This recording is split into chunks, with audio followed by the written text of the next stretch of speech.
हरे कृष्णा सभी को। अभी हम पहले चैप्टर के पहले अध्याय के दूसरा श्लोक हमने किया। 14 श्लोक तक हमने चैंट किया था और हमने समझने की कोशिश करी थी कि जो ये संजय जो धृतराष्ट्र को बता रहे हैं वो क्या बता रहे हैं। वो ये बताने की कोशिश कर रहे हैं कि आपका पुत्र जो दुर्योधन है वो क्या कर रहा है इस वक्त। वो अपने आचार्य को बोल रहा है कि सामने वाली अपोजिशन टीम का, ये हमने समझ लिया। अभी हम थोड़ा सा ये समझने का प्रयास करेंगे संजय कौन सी चेतना है। संजय का नाम नाम क्या है? संजय, जिसे जय अर्जित करी हो। और जय कौन है? जो अर्जित करता है, जो कर्म करता है, जो कर्तव्य करता है without any judgements. Right. Sanjay को क्या काम दिया गया था? संजय को एक दिव्य दृष्टि प्रदान की गई थी वेद व्यास द्वारा कि जो कुछ भी युद्ध में हो रहा है वही की वही विस्तार पूर्वक वो धृतराष्ट्र को बताना है। ये संजय का कर्तव्य था और काम भी था। तो संजय ने अपना कर्तव्य बहुत बखूबी निभाया और धृतराष्ट्र को ज्यों का त्यों बताया। वहां पे अपनी समझ, अपना पर्सपेक्टिव, अपनी धारणाएं डाली ही नहीं बताया कि मैं क्या सोचता हूं, मैं सोच रहा हूं कि दुर्योधन गलत है, ये बोला ही नहीं। तो फिर क्या बोला? संजय ने जैसा के तैसा जो भी युद्ध भूमि में हो रहा था वो सब कुछ ज्यों का त्यों धृतराष्ट्र को बता दिया, विदाउट एनी जजमेंट्स। सोचिए जजमेंट्स क्या करते हैं हमारे जीवन में। जब हम बिना कुछ सोचे समझे किसी की फिजिकल अपीयरेंस कोई आया और मैंने उसको जज किया कि वो मेरे बारे में शायद ऐसा सोच रहा होगा, वो मेरे बारे में शायद वैसा सोच रहा होगा, उसकी उसकी ये हैबिट्स गलत है। या फिर मैंने अगर किसी को बोला, अपनी फ्रेंड को बोला कि ये व्यक्ति जो है वो ऐसा सो एंड सो है और उसके अंदर ये आदतें हैं, तो मैं कौन से चश्मे से उसको देखूंगी? जो मुझे चश्मा दिया गया है मैं उसको वैसे ही देखूंगी। यथार्थता में क्या मैं देख पाऊंगी? यथार्थता में क्या मैं देख पाऊंगी? क्या मैं पूरी तरह से उसको वैसा ही देखूंगी जैसा वो है? नहीं, उसके ऊपर एक जजमेंट्स का आवरण हो गया है, पड़ गया है। हम यही तो करते हैं, हम पूरी जिंदगी जज करते रहते हैं, पूरी जिंदगी जज करते रहते हैं। एक मैं आपको ना एग्जाम्पल देती हूँ। एग्जाम्पल के तहत शायद आपको और भी ज्यादा अच्छे से समझ में आ जाएगा।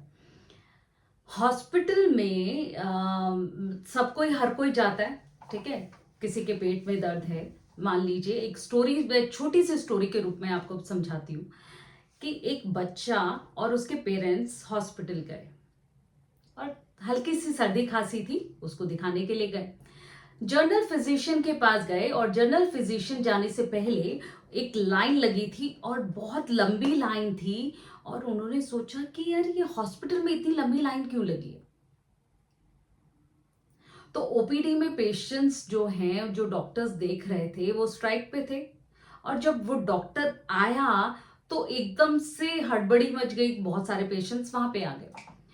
तो बाजू वाला जो वार्ड था वो हार्ट पेशेंट्स का वार्ड था। तो वहां पे खड़े खड़े वो महिला देख रही थी, उन पेशेंट्स की तरफ देख रही थी और उन पेशेंट्स में कुछ ऐसे व्यक्ति थे जिनसे चला नहीं जा रहा था, जिनका दम बहुत ज्यादा फूल रहा था या फिर पैर में बहुत अधिक स्वेलिंग थी। अब वो जो उनके पेरेंट्स थे वो उनको देखते देखते देखते देखते उनके घर तक पहुंच गए। हमारा मन कुछ ऐसे ही है ना, एक सेकंड में यहां से वहां दौड़ जाता है।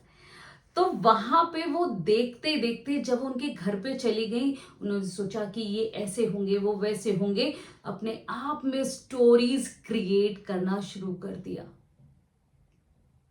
तब हमें पता ही नहीं कि हमारी कितनी एनर्जीज उनके साथ चली गई। क्या हमें पता है क्या? और हम दिन भर में बहुत सारी कंप्लेन्स जो हैं, बच्चे भी करते हैं, बड़े भी करते हैं, कि सो के उठे नहीं, थकावट हो रही है और नींद आ रही है।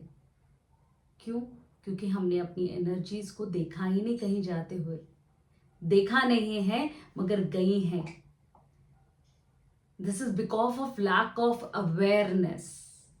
जो हमारे अंदर ध्यान योग की कमी है उसके कारण से ये सब कुछ होता है, तो जजमेंट्स होती हैं, राइट? तो हमें हमें काम किस पे करना है? हमें अपने जजमेंट्स पे काम करना है। हमें काम करना है कि हम किस तरह से ऐसे ही अपनी जजमेंट्स ना दे दें किसी के प्रति, राइट? फिर हम आते हैं यहाँ पे, जब आसुरी घोष हुआ। आसुरी घोष का अर्थ क्या है? जब कौरवों ने शंख बजाने शुरू किए। मैं आपको एक छोटा सा और एग्जांपल देती हूँ। मैंने एक दिन कहीं ना कहीं बहुत पहले ना एक व्हाट्सएप पे एक मैसेज देखा था और वो मुझे बहुत ज़्यादा क्लिक कर गया। और वो मैसेज कुछ इस प्रकार से था कि आपने ऑरेंज जूस बनाने के लिए ऑरेंज को पील किया, ऑरेंज को मिक्सर में डाला और मिक्सर में डालने के बाद ऑरेंज का जूस आ गया। अब आप बोलोगे ये तो नेचुरल सी चीज है ना कि ऑरेंज जूस बनाएंगे तो ऑरेंज जूस ही निकलेगा ना। दैट्स व्हाट,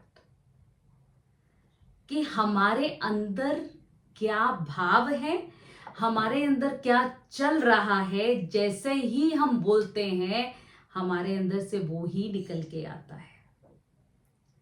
आपको किसी ना किसी की ध्वनि, आपको जब वो कोई गुस्से में होता है आप उनकी ध्वनि को सुनिए। जब कोई क्रोधी व्यक्ति जब क्रोध करता है उनकी ध्वनि को सुनिए आप। इतनी कर्कश लगेगी आपको वो ध्वनि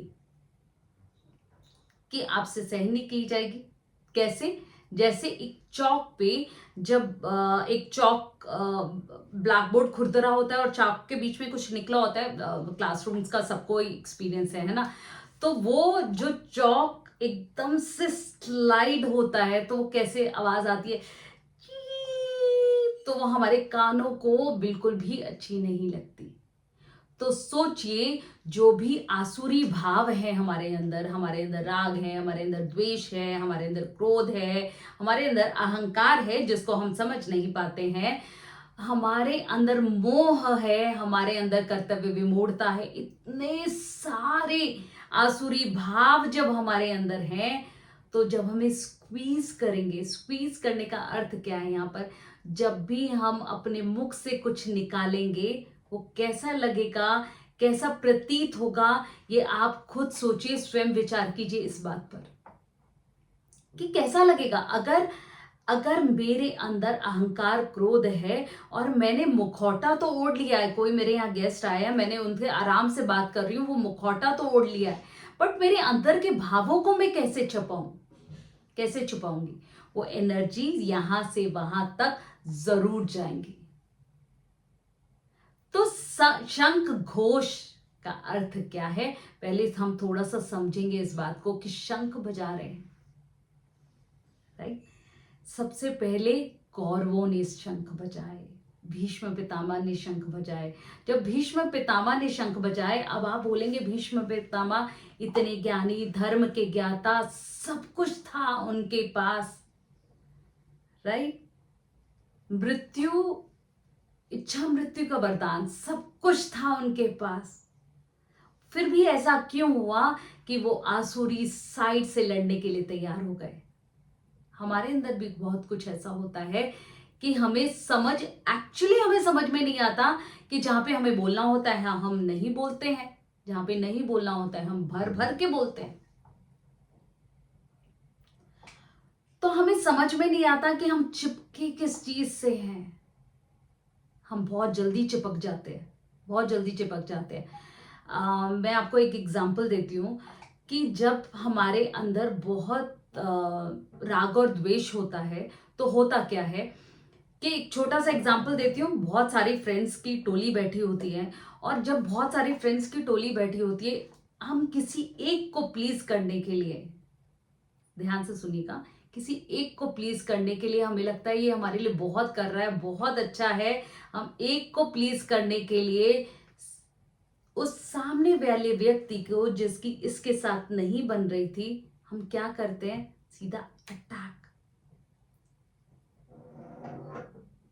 ये हुआ तो जजमेंट्स के कारण, ये हुआ तो पर्सपेक्टिव्स के कारण, राइट? बट हमने किया, हम उससे अटैच हो गए, राग आ गया। जब राग आया, हमने सारी बातों पे, उसकी बातों को गौर करना शुरू किया और यहाँ पे इग्नोर करना शुरू किया। तो हुआ क्या कि हमारी वाणी से भी कुछ ऐसा निकला कि वहां पे वो एनर्जी गई। कौन सी एनर्जी गई? Negative energy, right? हमारे अंदर ही ये पॉजिटिव और नेगेटिव एनर्जीज दोनों हैं। जी हाँ, दोनों हैं, राइट? इससे अगली क्लास में हम पांचजन्य ऋषिकेश ने जो शंख बजाया, पांचजन्य नामक शंख बजाया, उसके बारे में बात करेंगे। जब हम उसके बारे में बात करेंगे तो आप देखिएगा कि आप सुनिएगा, आप नोटिस करिएगा कि जैसे ही हम बोलते हैं कि ये शंख बजा, आपके अंदर सितार की ध्वनि आना शुरू हो जाती है। आपके अंदर सोचिए, ऐसा लगता है द्वंद्व चल रहा था, जहां पर इस युद्ध क्षेत्र में द्वंद्व चल रहा था, वहां पे शांति ही शांति छा गई है। हरे कृष्णा सभी